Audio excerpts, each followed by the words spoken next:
Et l'actualité en France, évidemment, est toujours dominée par les démêlés judiciaires du RN et de Marine Le Pen, condamnée, je vous le rappelle, à 2 ans de prison ferme, aménagée sous bracelet électronique et à 5 ans d'inéligibilité avec application immédiate.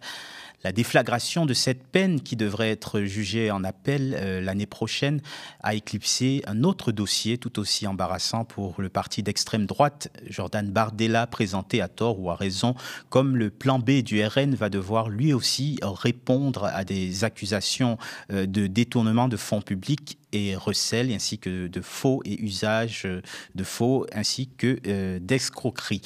Cette association, c'est l'association anticorruption Adélib qui a déposé plainte le 25 mars dernier contre le président du RN, qu'elle accuse d'avoir occupé un emploi fictif d'assistant parlementaire européen dans la même affaire qui a vu Marine Le Pen être condamnée.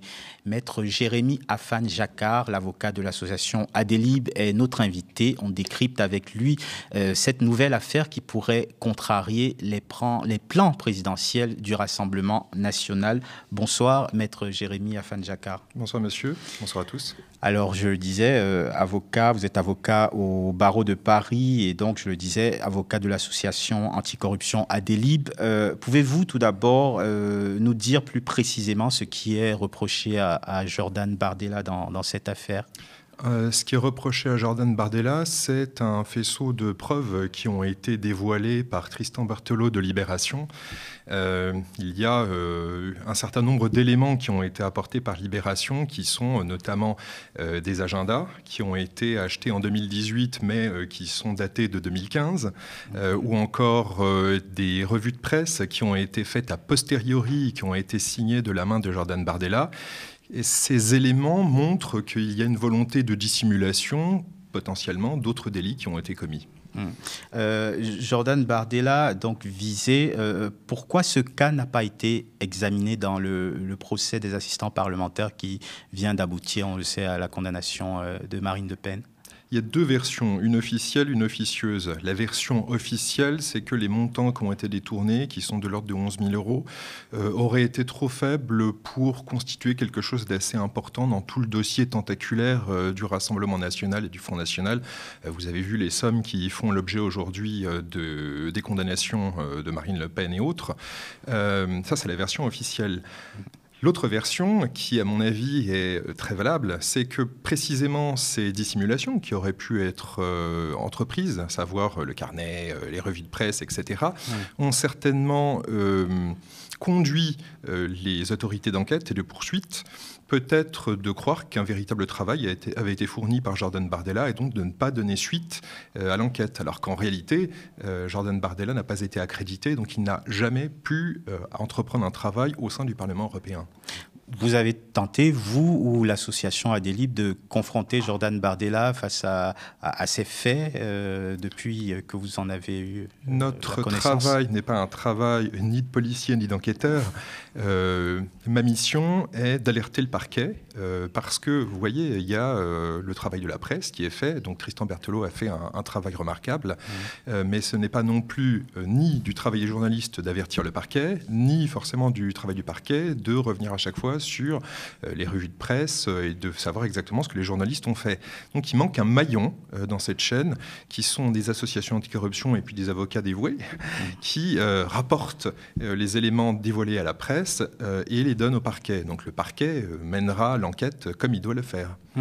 Alors, Jordan Bardella a en tout cas été questionné à ce sujet la semaine dernière, pourtant en terrain conquis, puisqu'il était invité de l'émission TPMP, l'émission de Cyril Hanouna, qui n'a pas hésité évidemment à voler à son secours après la gêne engendrée par la question. Je vous propose de regarder la séquence.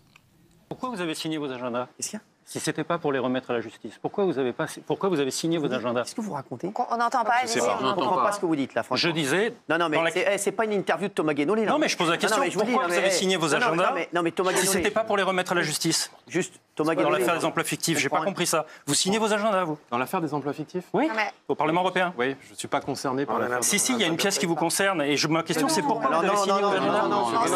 Jordan Bardella. Non, vous n'êtes pas du tout Jordan accusé, Bardella mais n'est pas il y a une concerné. pièce qui vous Oui, concerne. oui, Pourquoi vous l'avez signé ? Thomas Non, je Guénolé, t'accuse pas. Thomas Guénolé, juste, c'est pas une interview de Thomas Guénolé ici. Non, mais je vous le dis. Ok, je m'arrête. Et je vous le dis, non, sur l'affaire des emplois fictifs, Jordan Bardella n'est pas du tout... Je ne sais pas ce que j'ai dit. Oui, bah donc, oui, si, c'est ce que vous venez de dire. Je dis C'est ce que vous venez de dire il y a un instant. Non, je dis que vous avez signé des agendas antidatés. Et pourquoi vous les avez signés? C'est ça que je ne comprends pas. Il y a des agendas. Non, mais je vous dis, il y a des agendas antidatés qui ont été produits à la justice avec vos signatures dessus. Pourquoi vous les avez signés s'ils étaient antidatés? Vous demanderez à la justice. Voilà. Voilà, on voit un Jordan Bardella, l'air effaré, qui semble ne pas comprendre de quoi on l'accuse. Vous anticipez déjà cette ligne de défense du président du RN de nier totalement ces accusations? Je ne suis pas certain qu'ils ne comprennent pas de quoi il s'agit. Je vois surtout un homme qui est désespéré parce que précisément, comme vous le disiez, il se croyait en terrain conquis et en réalité, une question est posée et il s'attendait à ce qu'on lui déroule le tapis rouge et pas qu'on lui pose des questions embarrassantes. En réalité, la question lui avait déjà été posée par Benjamin Duhamel, qui l'avait confronté, lui avait montré directement les éléments. Et ce qui m'avait à l'époque mis la puce à l'oreille, c'était l'utilisation d'un certain mot. Au lieu de dire « je n'ai pas signé ces revues de presse » ou « je n'ai pas constitué ces agendas », il a utilisé un mot particulier. Il dit « je ne les ai pas produits ». Et personne n'utiliserait ce mot-là. Produit, c'est un mot juridique pour parler d'une preuve qu'on a remis aux autorités de justice. Et donc, à partir de ce moment-là, vraiment, c'est ce mot qui a éveillé mes soupçons. À partir du moment où il a dit le mot produit, j'ai compris qu'en réalité, il voulait faire une distinction entre faux, création de faux, et usage de faux, en disant en substance, peut-être que j'ai fait des faux, mais en tout cas, je ne les ai pas déposés à la justice. Et par là, il voulait dire, de toute façon, c'est prescrit pour moi. C'est ce qu'il pense en tout cas. Et donc, de fil en aiguille, finalement, c'est à chaque fois ces stratégies de dissimulation et de défense qui ont conduit Adelib à aller plus loin. Vous appelez de vos voeux à ce qu'il y ait un procès, à ce qu'il y ait une procédure en justice, dont à la suite de cette plainte, dans un timing, je ne sais pas, défini en particulier? Mon objectif est de faire en sorte que la prescription soit interrompue. Pas qu'il y ait un procès, mais qu'il y ait une enquête qui soit menée et que les faits soient révélés. Parce que, vous savez, dans les histoires judiciaires, on ne sait pas quand des actes d'enquête ont été entrepris, on ne sait pas quand la prescription a pu recommencer à courir ou non. Et donc, dans le doute, il vaut mieux, le plus rapidement possible, avertir le parquet pour que lui entreprenne les démarches. Donc, qu'il y ait un procès, je ne peux pas encore le dire, je ne suis pas au courant de l'ensemble du dossier. Mais en tout cas, je fais en sorte que le parquet puisse mettre en mouvement une enquête. Alors, bien sûr, il y a la question, maître Afan Jakar, il y a la question de l'inéligibilité qui est toujours un peu en filigrane, surtout après le cas de Marine Le Pen, même si on sait qu'elle bénéficiera d'un procès en appel avant la prochaine présidentielle. Vous espérez que dans ce cas, Bardella y ait également une peine éventuelle d'inéligibilité pour le président du RN? Il me semble que c'est complètement prématuré de s'aventurer sur ce terrain. Comme je le dis, je ne connais pas suffisamment de manière approfondie les éléments du dossier qui n'ont été divulgués que par voie de presse. Donc j'en connais autant que vous, si vous voulez, en matière de presse.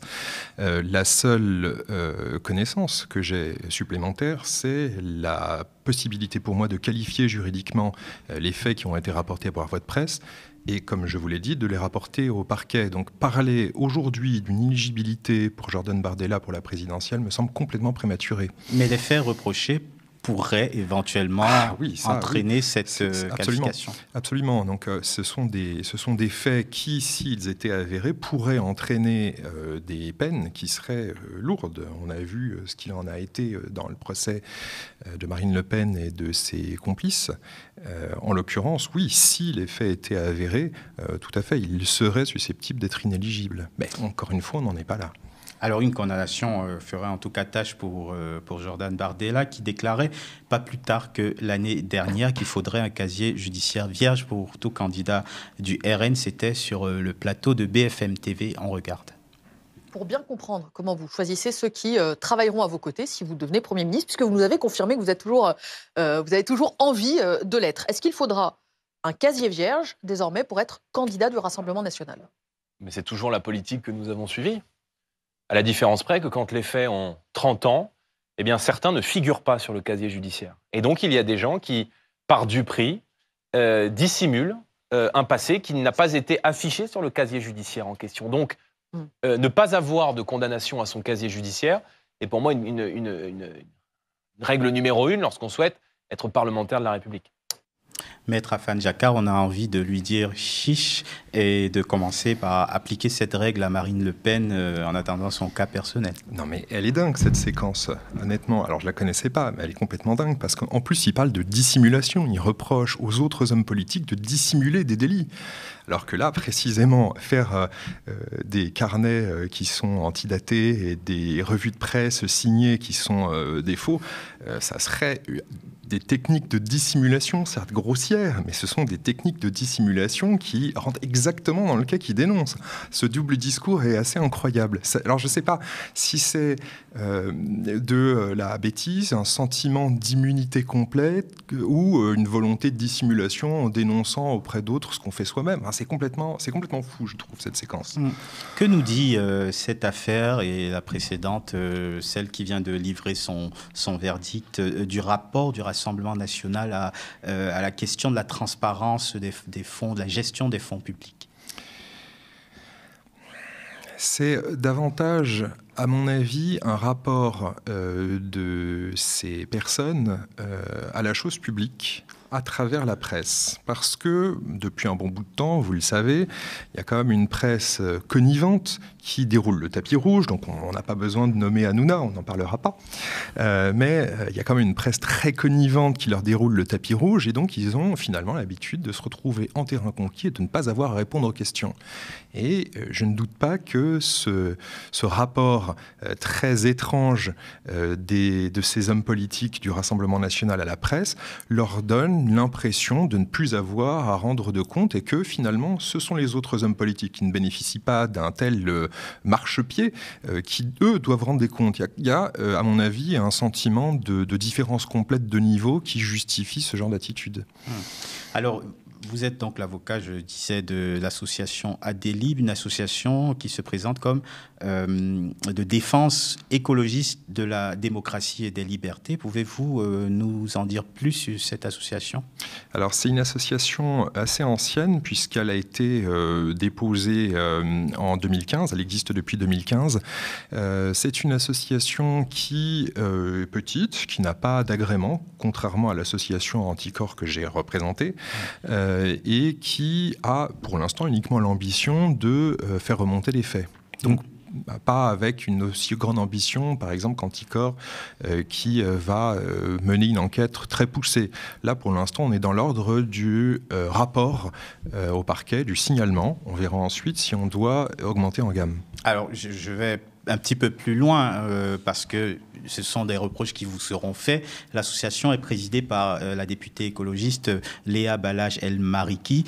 Est-ce que vous ne redoutez pas que les supporters du RN, les électeurs du RN, voient dans cette plainte une action surtout politique, vu qu'elle est portée, cette association, par une députée écologiste, une députée de gauche? Mais en réalité, c'est vrai, c'est aussi une action politique. Parce qu'on est, alors c'est uniquement la défense habituelle du Rassemblement national qui consiste à dire nous sommes poursuivis pour des motifs politiques. Mais en réalité, on est précisément à la frontière des deux. C'est-à-dire que quand on fausse les règles électorales, on est à la fois sur un terrain judiciaire et sur un terrain politique. Et donc quand tous ces gens disent oui, alors vous allez nous affronter au tribunal parce que vous ne pouvez pas le faire sur l'arène politique, rendez-vous compte, en réalité, ils bénéficient de subventions, de financement public de leur campagne électorale. Donc la campagne électorale est complètement faussée. Dire nous faussons les règles politiques, nous faussons les règles électorales et nous allons nous retrouver dans l'arène, c'est comme si vous veniez, vous, avec des kalachnikovs devant un type qui n'est pas armé, dans une arène, et que vous lui tiriez dessus en disant bah, regardez, on s'est battu. Ah oui, mais les armes doivent être égales. Pour que les armes doivent être égales, il faut que les règles du financement politique soient respectées, et si elles ne sont pas respectées, précisément, c'est le terrain judiciaire qui doit agir. Donc s'ils faussent les règles, ils doivent en répondre. Ils vous diront également le timing de cette plainte interroge pourquoi elle arrive maintenant à la suite de l'affaire Le Pen comme une envie d'enfoncer le clou. Je dois dire que c'est là aussi assez génial parce que le timing en réalité il est dû au fait qu'on a déposé le 25 la plainte juste après avoir obtenu une sorte de feu vert. Le 21, donc le 21 mars, Libération a été relaxée des poursuites qui ont été intentées par Jordan Bardella de diffamation à leur encontre. Libération avait titré « Emploi fantôme ». Et j'ignore vraiment pourquoi Jordan Bardella a poursuivi Libération sans avoir l'intention de se défendre réellement. Donc, Jordan Bardella a été débouté de sa plainte, ce qui fait qu'il n'y a pas de diffamation. Et donc, ayant vu qu'il y avait un feu vert, on s'est dit, dans ce cas-là, s'il n'y a pas eu diffamation, l'emploi est fantôme. S'il est fantôme, on va introduire la plainte et on va le rapporter au parquet. Il y a une logique derrière tout ça. Et donc le timing, il n'est pas étranger à eux-mêmes. C'est tous ces gens qui conduisent à avoir ce timing-là. C'est-à-dire que Jordan Bardella a porté plainte, en diffamation, il a perdu, et Marine Le Pen a fait des voies de recours pour faire durer le procès le plus longtemps possible. 10 ans quand même, c'est elle qui a fait durer 10 ans le procès. Après, j'ai entendu dire, je ne l'ai pas vérifié, mais après 45 voies de recours. Donc bon, le timing, il est dû à eux-mêmes. Alors vous avez également représenté une autre association, Anticor, devant le Conseil constitutionnel pour le maintien de l'exécution provisoire, qui donc a permis à ce que cette décision de justice se fasse contre Marine Le Pen. Vous saluez de vos voeux, vous saluez cette décision qui a été prise par le Conseil constitutionnel. Elle allait dans le sens des réclamations d'Anticor. Pour tout vous dire, j'étais presque terrorisé, j'étais en tout cas très angoissé lorsque la question est remontée au Conseil constitutionnel. Parce que si en ce moment où les contre-pouvoirs sont menacés, et vous voyez, une décision de justice a été prononcée, il y a un déferlement de menaces, de haine, de volonté d'en découdre de la part de certaines personnes d'extrême droite à l'égard des juges. On peut imaginer que si les juges sont dépossédés de ce type de moyens, c'est-à-dire mettre hors d'état de nuire les délinquants et les criminels, il faut qu'un élu qui est un délinquant ou un criminel soit très rapidement mis hors d'état de nuire. Et donc, cette réponse du Conseil constitutionnel qui consiste à dire oui, à partir du moment où un élu représente un danger pour la République, il doit immédiatement être mis hors d'état de nuire. C'est absolument fondamental. Si ce n'avait pas été le cas, vous imaginez déjà 10 ans pour un procès en première instance, 20 ans pour se retrouver en cassation. Mais si l'élu pique dans la caisse ou fait plus grave, c'est-à-dire s'il a par exemple une intelligence avec l'ennemi, en ce moment, c'est ce qu'on peut redouter, c'est-à-dire à savoir une intelligence avec la Russie, c'est loin d'être improbable, ou avec maintenant les États-Unis qui ont une tournure fasciste, qu'est-ce qu'il adviendrait de nos institutions si on n'était pas capable immédiatement de retirer le mandat d'une personne qui pose un projet grave contre la République. Voilà, donc je ne salue pas seulement cette décision du Conseil constitutionnel, j'estime qu'elle était absolument nécessaire au maintien de nos institutions. Et pourtant, vous entendez les voix, notamment politiques, notamment à gauche, qui critiquent le fait de révoquer le mandat d'un élu sous prétexte qu'un élu positionné, placé où il est, où elle est, par le peuple ne devrait pas être révoqué par la justice. Vous entendez ces voix, même à gauche, hein? Elles m'inquiètent parce que ce sont des postures, en réalité, qui sont des postures circonstancielles. Je doute que ce soit des affirmations qui soient motivées par des motifs d'intérêt général ou des grands principes. En réalité, ça traduit une certaine forme de fébrilité, peut-être la crainte d'être dans la même situation que Le Pen. Ça incite certaines personnes, certains élus, à prôner des principes qui sont complètement aberrants. C'est complètement aberrant. Oui, mais dans certaines situations, on peut imaginer des élus de gauche, d'autres élus de d'autres camps politiques qui seraient mis en cause pour des faits liés à leurs convictions politiques et qui pourraient donc être instrumentalisés. Est-ce qu'on ne va pas vers quelque chose de dangereux aussi dans l'instrumentalisation de cette mesure ? Et dans ce cas-là, le problème, c'est pas l'exécution provisoire, c'est la loi qui est derrière tout ça. Je m'explique. Mettons qu'il y ait une loi qui commence à restreindre la liberté de parole, parce que c'est quelque chose aussi qu'on peut craindre. Cette loi serait problématique en elle-même, mais ce n'est pas les conséquences qu'on attacherait à la peine, à savoir l'exécution provisoire qui conduira à la démission d'office, qui serait le problème. Donc on ne peut pas mettre toutes les peines, si vous voulez, on a un ensemble de peines qui sont quand même très graves. Je parlais de l'intelligence avec l'ennemi, qui serait quelque chose de très inquiétant, mais très valable dans les circonstances actuelles. Mais toutes les affaires de corruption, on le voit beaucoup en ce moment, les affaires de corruption, les affaires de délit d'initié, de détournement de fonds publics, de recel, de détournement de fonds publics, escroquerie, etc., ce sont des choses qui n'ont pas à voir avec la liberté d'expression. Et donc pour toutes ces faits délictueux, on aurait une sanction qui n'aurait pas d'effet sur les élus. Vous voyez, c'est une manière, je trouve que c'est une manière de noyer le poisson. Encore une fois, on essaye d'invoquer des grands principes qui seraient, on a une exécution provisoire qui est dangereuse, ça restreint notre liberté d'expression. Non, si on doit s'attaquer à des règles qui sont non valables, c'est pas sur la procédure d'application des peines qu'on devrait regarder, mais c'est dans la direction des sanctions en elles-mêmes pour des lois qui seraient liberticides. Mais regardons, dans ce cas-là, au cas par cas, quelle loi serait problématique ? Sans jeter tout avec l'eau du bain. Alors, toutes ces affaires, Bardella, éventuellement, on verra jusqu'où elle ira, cette affaire. Bardella, Le Pen, Sarkozy, Fillon, on a quand même l'impression que les politiques ne sont pas des justiciables comme les autres. On le voit comment, malgré la foule d'affaires en justice qui le concernent, Nicolas Sarkozy passe entre guillemets, entre les gouttes finalement, et ne fait pas de prison ferme pour l'instant. Est-ce que le politique aujourd'hui n'est pas considéré comme un justiciable comme un autre ? Votre question est double, parce qu'elle parle à la fois des sanctions qui sont imposées par les juges et de la procédure qui y conduit. En ce qui concerne la procédure, effectivement, les élus ont tendance à ne pas vouloir affronter la justice, et donc Le Pen, par exemple, avait fait valoir initialement son immunité parlementaire. Très bien. Mais en ce qui concerne les peines, je ne suis pas en mesure de me substituer au juge pour décider quelle peine est la meilleure. Effectivement, on a une marge d'action qui peut être plus grande. On peut demander à ce que les peines soient potentiellement plus fortes. Mais en tout cas, cette exécution provisoire, me semble-t-il, est absolument nécessaire. Ça, c'est une chose. Également, peut-être à améliorer plutôt les moyens de la justice pour qu'elle soit plus rapide. Donc dans l'affaire Sarkozy que vous avez évoquée, il n'y avait pas un commandant qui était à plein temps. Donc il y avait un commandant de police qui était chargé de l'enfer. Il n'était pas à plein temps sur le dossier.